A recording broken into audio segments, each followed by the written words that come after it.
Good evening.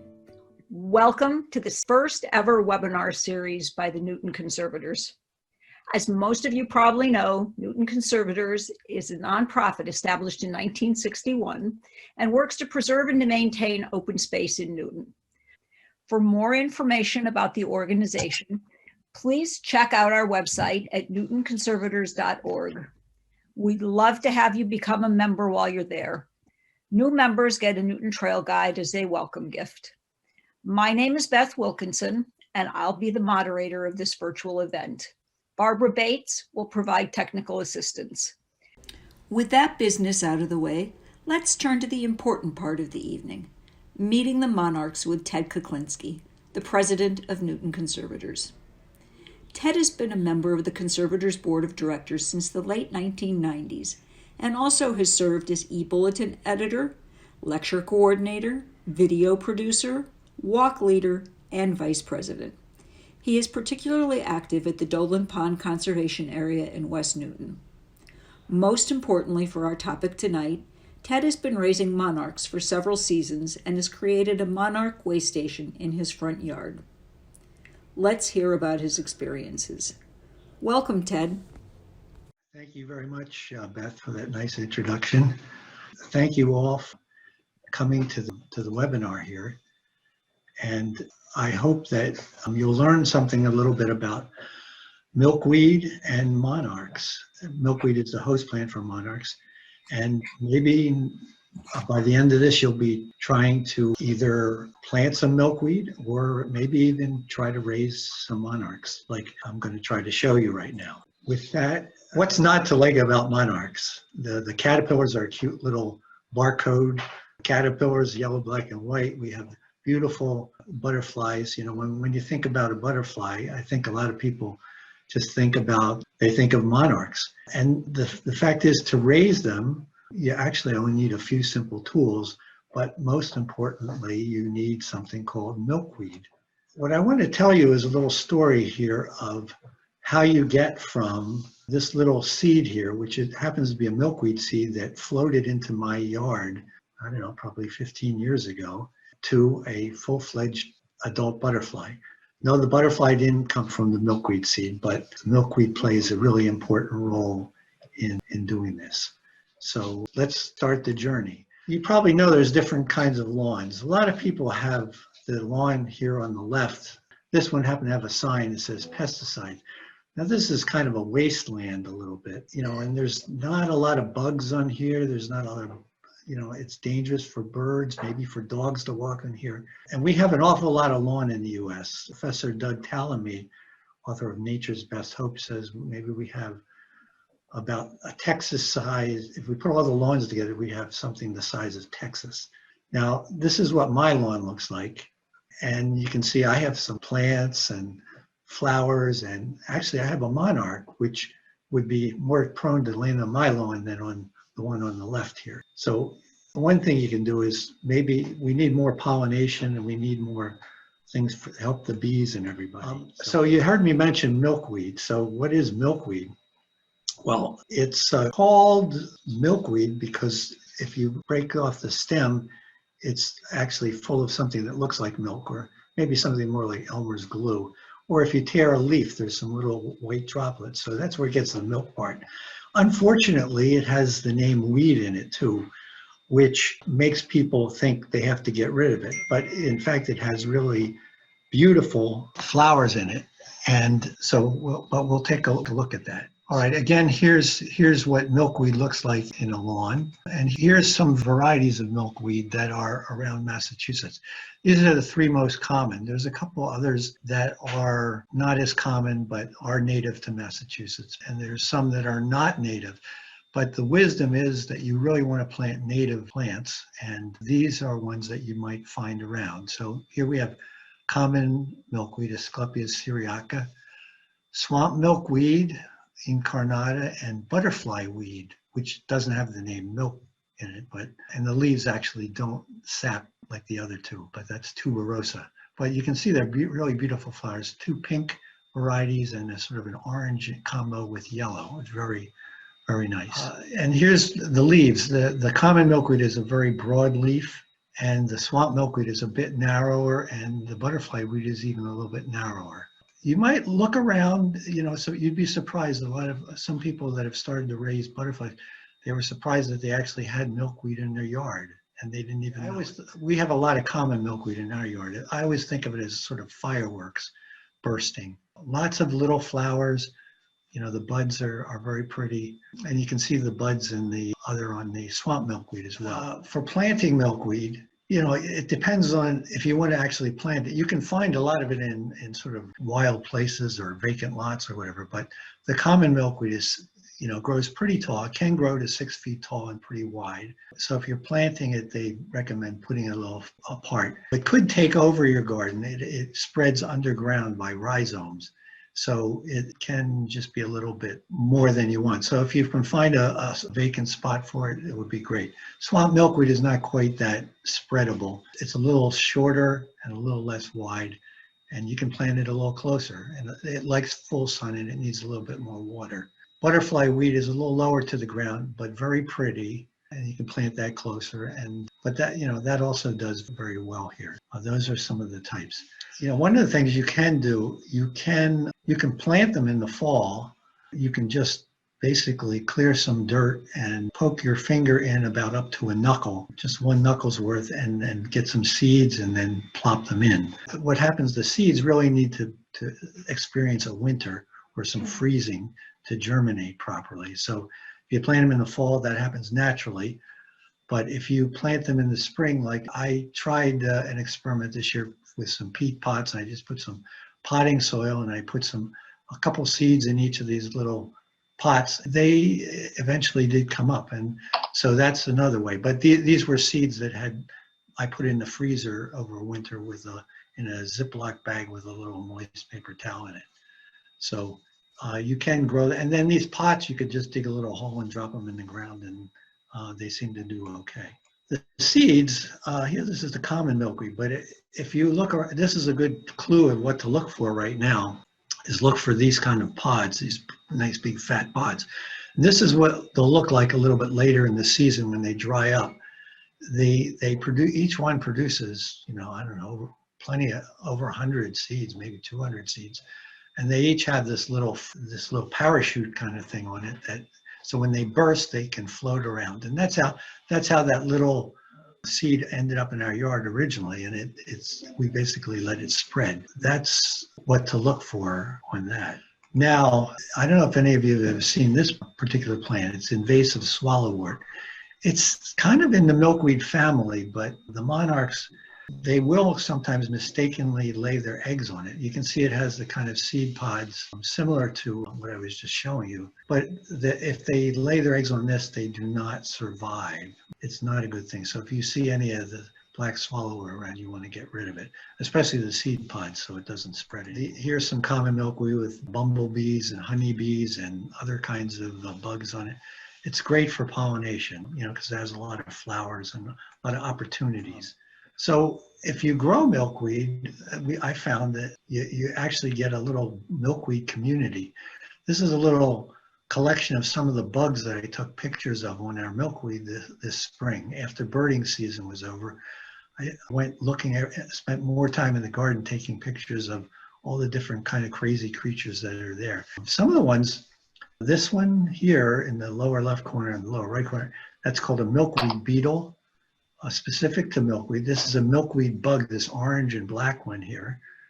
This is a milkweed tussock moth. So you can see there's a few other plants that get attracted in that like milkweed, but there's lots of other interesting ones that come into. We get a few aphids, but they can be washed off. This is a crazy, they call this the candy colored leafhopper.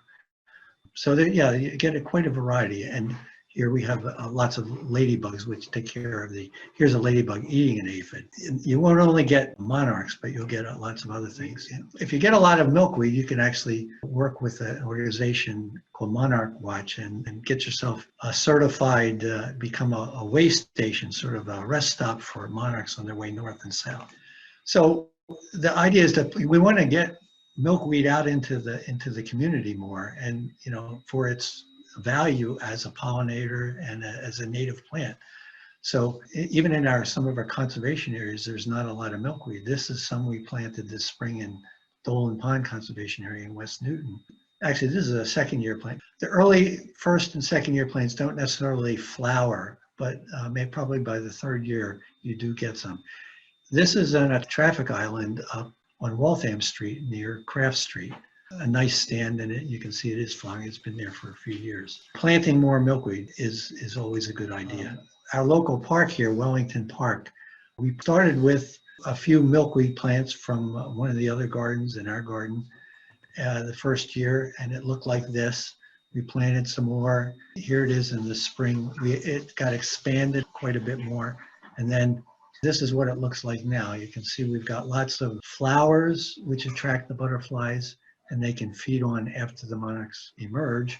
And you can see it's right next to a tennis court. It was sort of some dead space along a walkway, but very effective and very successful. So the question is, how do you raise monarchs? Well, first you need some monarchs, and you attract the monarchs by having some milkweed. Females need some type of milkweed to lay eggs on. But if you have other flowers around, that's attractive too, because they need to feed as well.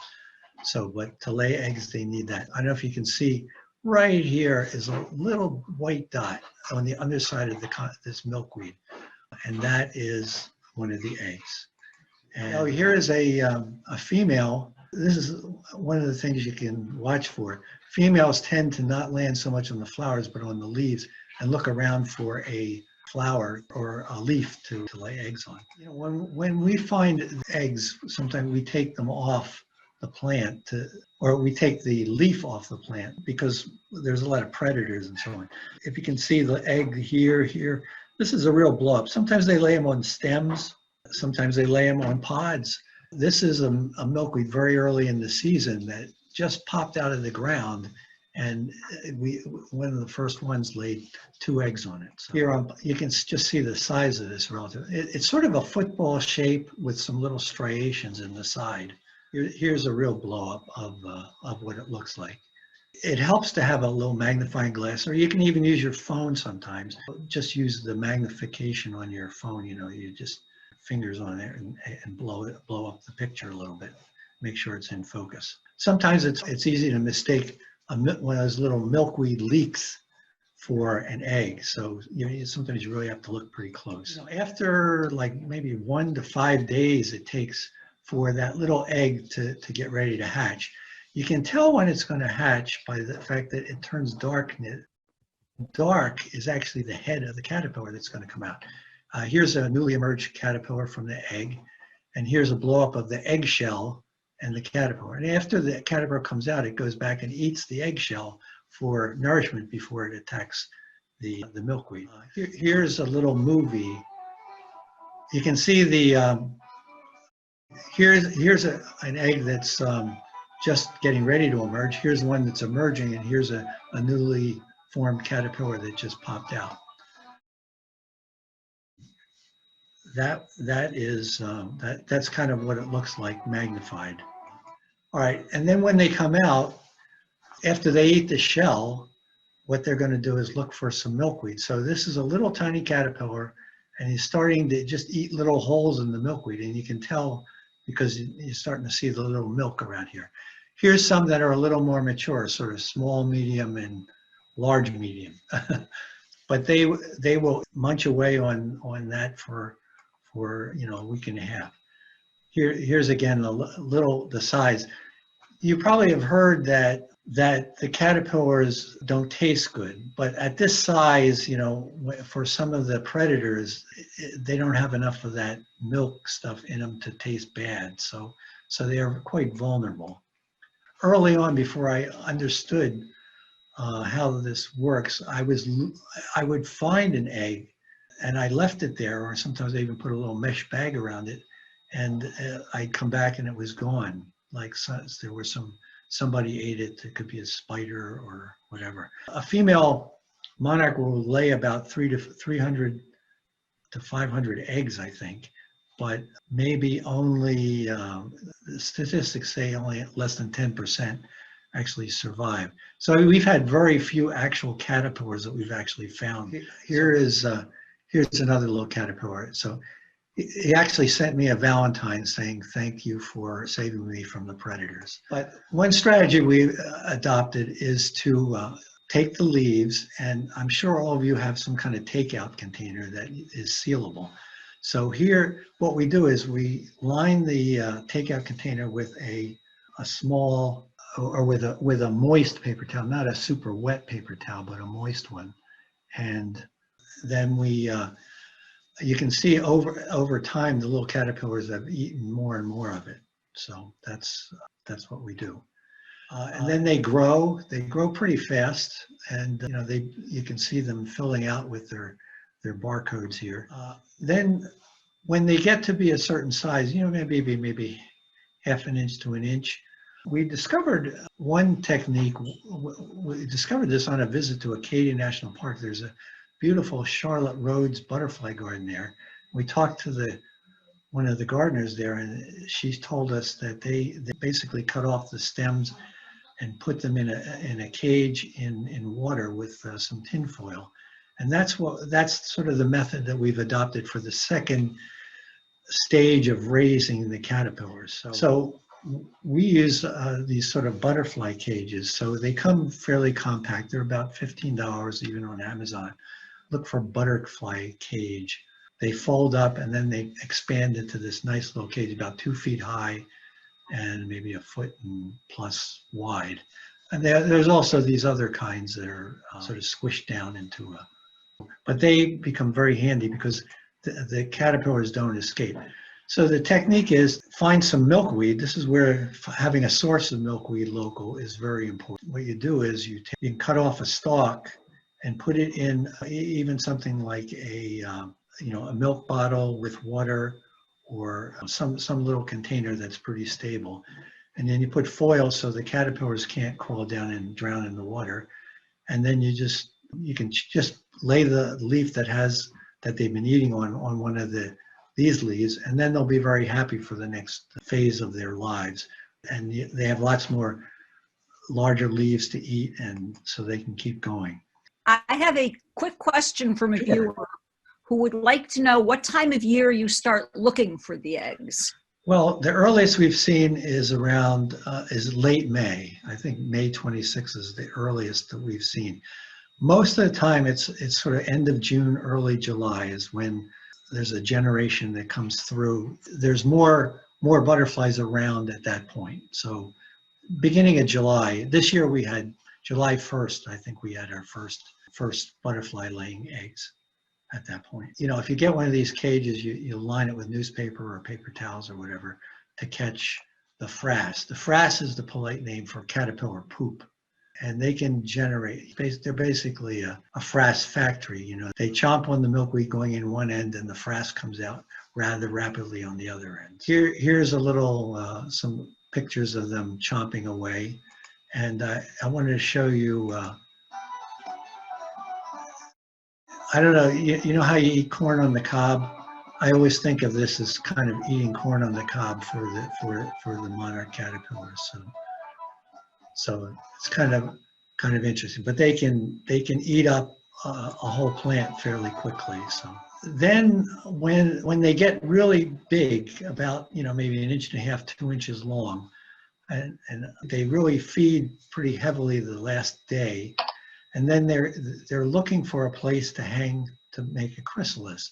So if they're in these cages, they typically will climb up to the ceiling of the cage, or they may find the bottom of a leaf to just hang on. Yeah, here's another this is an aquarium.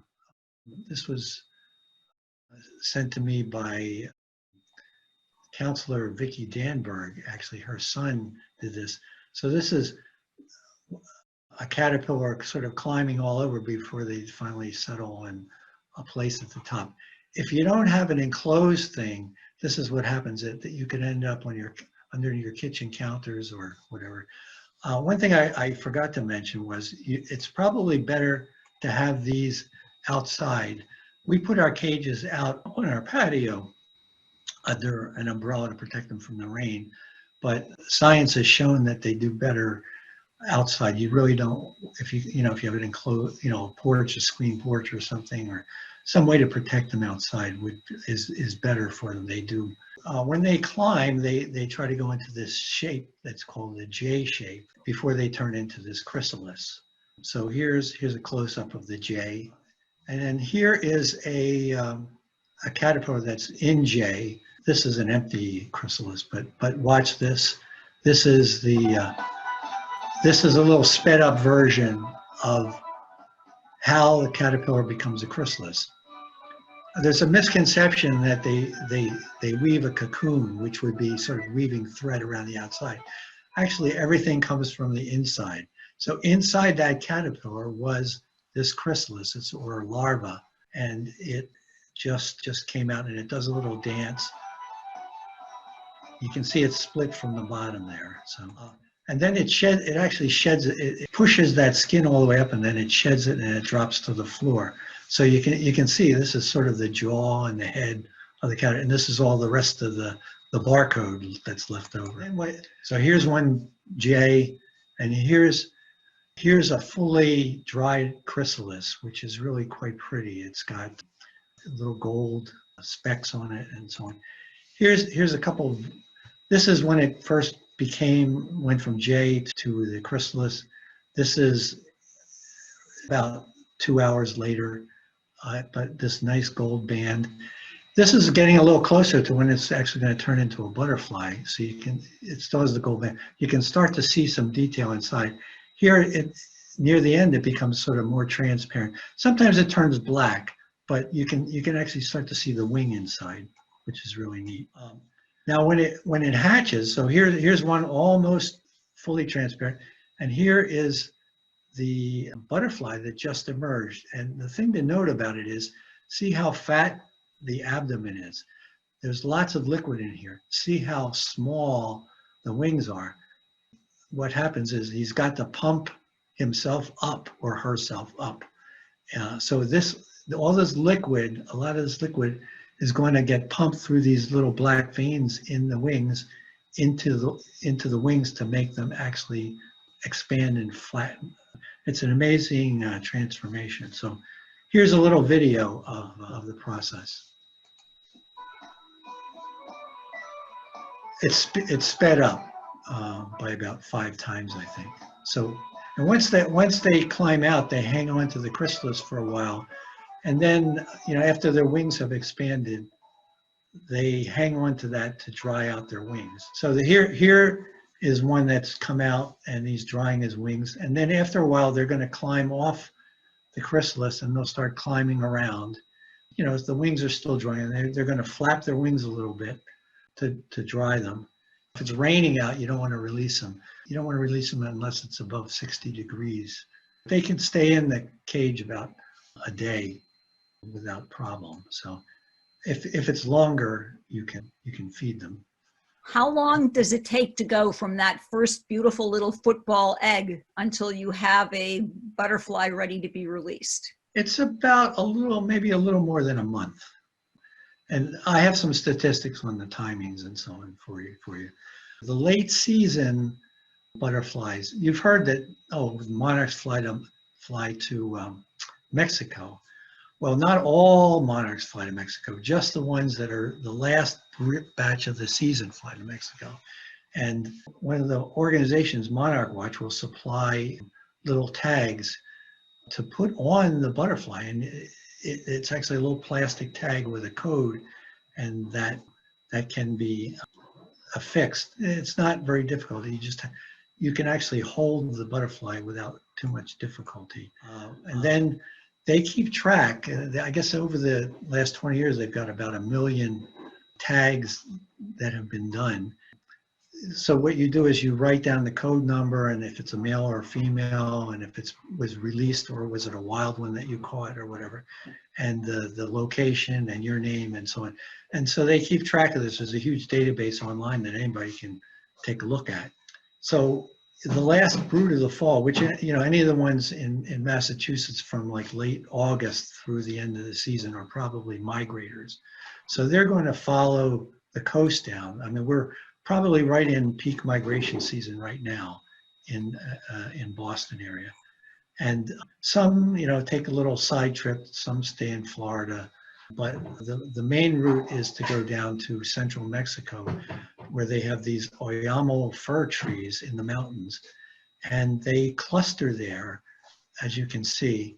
And Monarch Watch actually has people down there that look for these tags, and they actually pay them to find them, and then they get recorded. Along the way, if people find them, they can report them. And that's how they know these routes from that kind of citizen science. We usually release them on the day that they pop out in the afternoon. They usually come out, they come out of their chrysalis usually in the morning sometime. But then they will go in your finger, as you can see my son here. And if they've been in the cage long enough, a lot of times they will, when you take them out, they'll be on your finger and they'll just fly up to a tree and then they'll finish drying out. Or sometimes you can put them on a flower and sometimes they'll start feeding a little bit too. But after they are butterflies, the females will search out milkweed to lay eggs on, but in terms of feeding, they could feed on any of the flowers, and having both other flowers and milkweed is great. Late in the season, for instance, here's some goldenrod, and here's some asters that they seem to like in the late season. So one question, how do you tell the boys from the girls? So it's actually not too difficult. When you're looking at them from the top, if you see these little black spots here, the girls don't have that. My impression is usually the guys are a little bit oranger and the females are a little like a slightly duller orange. But from the underside, it's a little harder to tell, but you can still maybe see a little fattening of the vein even from the underside. The underside is not bright yellow. It's more of a yellowish orange than the bright orange on the top side. So we have males and females. This is the X-rated portion of the program here. So here we have some mating males and females. So I just happened to have my camera ready when a female is feeding on some flower here and a male came along and then they started. And then sometimes even mating, they'll fly up in the air still matched up. So here's some information on the actual life cycle. And here is something from the USDA. So here's your egg. So 1 to 5 days in this from once it's laid. Once it's a caterpillar, it stays in a caterpillar stage and grows and eats milkweed and keeps growing for 9 to 16 days. Then we go to J shape. We become the chrysalis for 8 to 14 days. And then we pop from the chrysalis, we pop out into butterfly, and normal butterflies during the season, the ones that will mate and everything, they live from 2 to 6 weeks. And they'll be feeding, but they will die after that point. However, the last generation, which we were talking about, they actually fly on to, they're the ones that go to Mexico. How soon can a newly hatched butterfly start to mate and lay eggs? Well, some people say they can do it very quickly after they hatch, but typically I'd say about a day or two. It's not a great deal of time, maybe a few days would be typical, from what I've read anyway. You remember the Mexico mention and the timing. So here's our 4th generation, or our last generation. These are the ones that go to Mexico. They're down there, they hang around all over the winter, clustering together in that big cluster you saw. Then around February, March, they start mating, or they will actually fly a little bit north. They will lay eggs, they will die. Those eggs will hatch, they will grow. That's the 1st generation. They will fly a little further north, lay eggs, they will die, and so on. It's sort of a relay race coming up to here. So the ones we see here could be like 2nd, 3rd, 4th generation, depending on what time of year. And Journey North is an organization, and they track things like this and hummingbirds and when the first milkweed and so on. So I have a little movie here of the migration, actually. Over here, you can see the dates. The colors correspond to dates, so I'm going to play it from the beginning. So remember, they're all starting down here in Mexico, and we're up here in Boston. So watch this now. Okay, here's in the spring, and then these are the dates: April, May 16th, May 23rd, May 30th, June 20th, June 21st. So you can see by June we've got the monarchs here. Here, just take another quick look at that.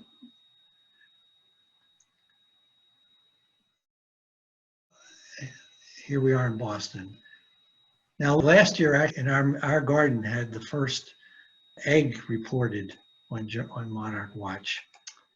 I wanted to point out, we're in the Newton Conservators, and we had a newsletter article, which you can look up on our website. It's summer of 2019, where you can take a picture of the QR code or whatever. We're going to probably have a little section of our website devoted to monarchs and milkweed at some point in the near future. And so all these will be all in one place. So you will have references to these websites, and there's a load of material out on the web about raising monarchs. There's a science teacher called Mr. Lund, science guy, that has lots of YouTube videos and so on.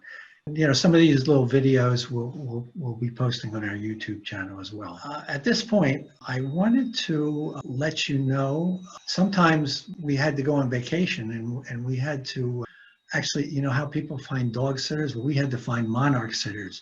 So we have a special panelist here, a family also in Newton, and Anna is a student at Day Junior High, and her family, and they have been our monarch sitters, and in the process they have become quite experts at raising the monarch, growing milkweed, and tagging them.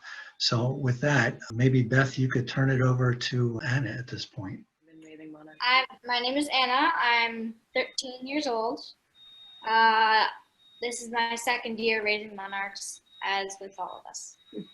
My name is May. I am going to be turning 7, and this is also my second year of raising monarchs. So Anna's going to talk a little bit about it, and May's going to demonstrate with our awesome monarch butterfly puppet here. There's the caterpillar. Yes. We've been having a lot of fun doing it.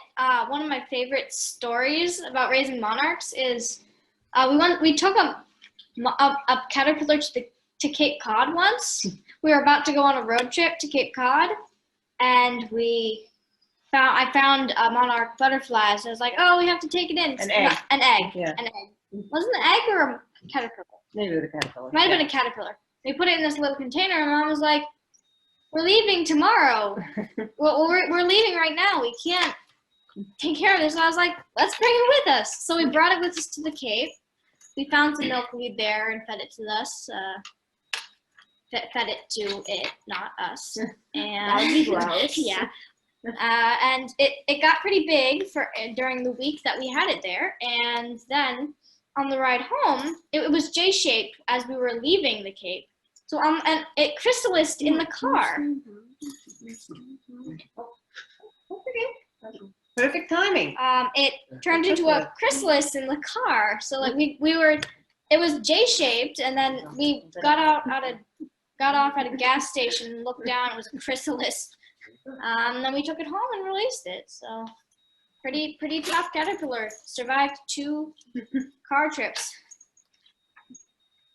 And Still yeah, transforming it. Still transforming it. yeah, the puppet, it's really cool. There's a zipper you can change to the different stages of the monarch. And transforming it. Me to get the zipper? One thing I've realized in this process is the discovery that milkweed is everywhere once you know what it looks like. It's at Everywhere. the side of the road, it's in people's yards, and we figured out not to pull it out of our own lawn. So we have some going outside our front door now. Thank you, Anna and May and Jen. Would you say it's difficult to do this, or do you think anybody could do it? Pretty much anybody. It's pretty easy. Not a lot of special equipment or anything, or special skills, really. Well, you know, I wanted to just show you this is our last caterpillar of the season right here. I don't know if everybody can see it here, but this one is pretty fat, and he has already demolished one of these leaves. We had just put in some fresh leaves. You can see all the leaves on the original one were pretty much gone. But this is the kind of container, a Gatorade container, and we put the foil here to prevent the caterpillar from crawling in there. I'm not going to show you the frass, but the other thing is we just had a butterfly hatch today, which I actually have right here in our little cage. So this one we're going to release tomorrow. We've already tagged it. The tag is on the other side. That's what we do. You don't really need a lot of specialized tools or anything to pull this off. Hopefully we're helping the caterpillars and the monarchs to propagate. So the message, I think, is get out there and find some milkweed. And if you can find the milkweed, then you should be able to grow some caterpillars. We're going to try to answer some questions, but I want to thank you again for joining us this evening. So Beth, why don't you feed some questions here? I have some questions for you. 2 of our questioners have asked about the number of monarchs they've seen this year. One said that she's seen very few, and another one said she's seen 1 to 2, but they haven't really stayed. Have you noticed a decline in the number of monarchs this year? I would say the monarch numbers this year are less than they were last year. Last year I think was pretty much a banner year for monarchs, and this year they were less frequent. But a lot of people have told me that. But what I will say is, in our yard, I'd say through July we had monarchs every day because we had a lot of milkweed, and they seek out the milkweed. And I've seen at the Wellington Park Garden and so on, if there's milkweed around and flowers, and so you should see more monarchs. But it is true the numbers are down a little bit this year. So great. Someone wants to know, how many do you release? How many monarchs do you hatch and release every year? Well, that is a good question, and it's actually a little controversial because there's some studies that are showing non-wild monarchs don't do as well as the ones that hatch out in the wild. But so far, I think we do 10 to 20, probably 20 in a year. In the tagging season so far, I think I've only done 6. I think some of the organizations recommend not doing it. It's great for educational purposes in small quantity, but you don't want to overdo it. Haven't they found that those that are reared, especially indoors, don't navigate as well? They thrive in the garden, but they don't make it where they need to go for the winter. That is true. If they're raised indoors, they really need exposure to the change in temperature, the change in season, the sun, the direction. I saw a recent study that someone had sent me. They actually raised some inside, and they had wild ones. And when they came out of the chrysalis, the ones that were indoors couldn't orient to going south as much as the ones that were wild. So, and they found that the success rate for getting to Mexico, I think, is probably significantly less for non-wild monarchs. So that's part of the reason I said, if you do this container for the early stage, keep it near a window so they get a sense of the sun and the change.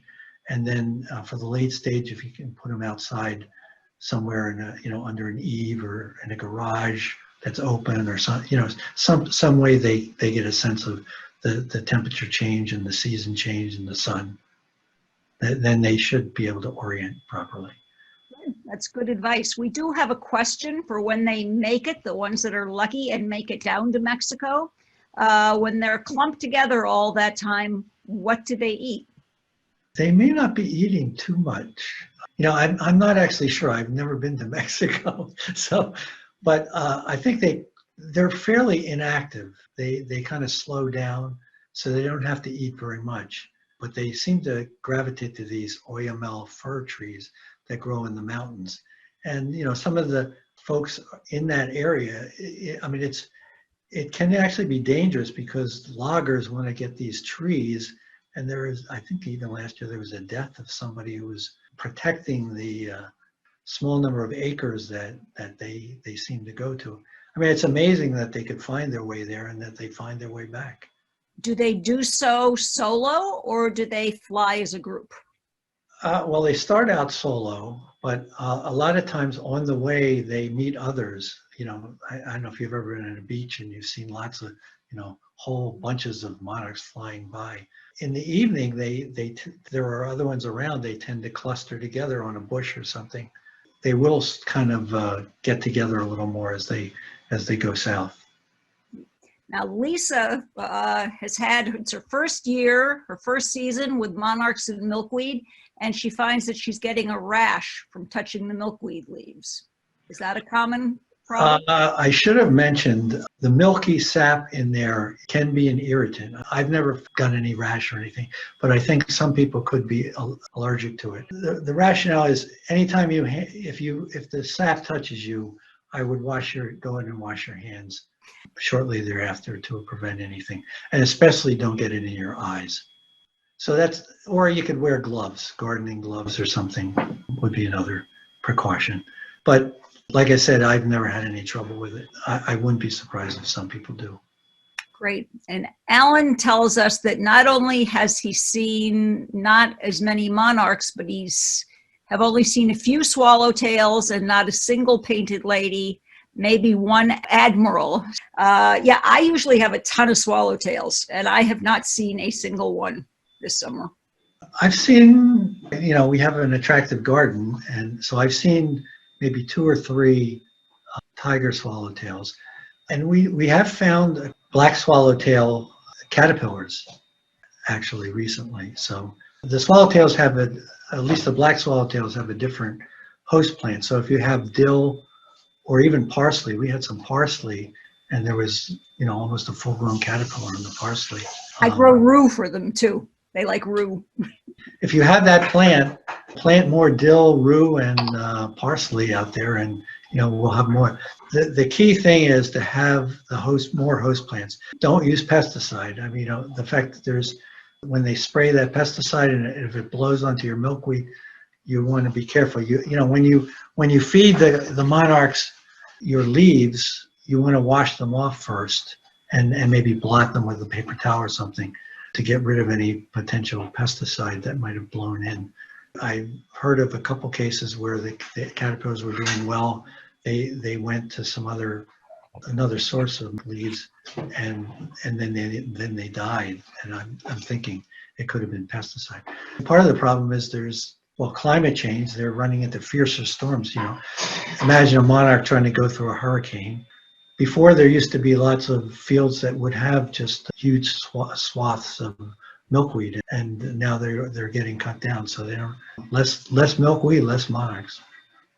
Well, we'll have to do our best to get more planted. We have offers on the rest of our Q&A, and we have people wanting it. So what we're going to have to do is when you send out your message to everyone, we'll try to get a little exchange going and see if we can't get more throughout the city. Well, that's the key. That is definitely the key. I just hope that some of you out there have been inspired to maybe undertake this a little bit. It's not difficult, and help the environment. I do want to say this cage is going outside again. I just brought it in for this 1 hour here. I don't want to disorient our friend here, who is a female, and we've named her Elizabeth. Hopefully she's going to make it to Mexico.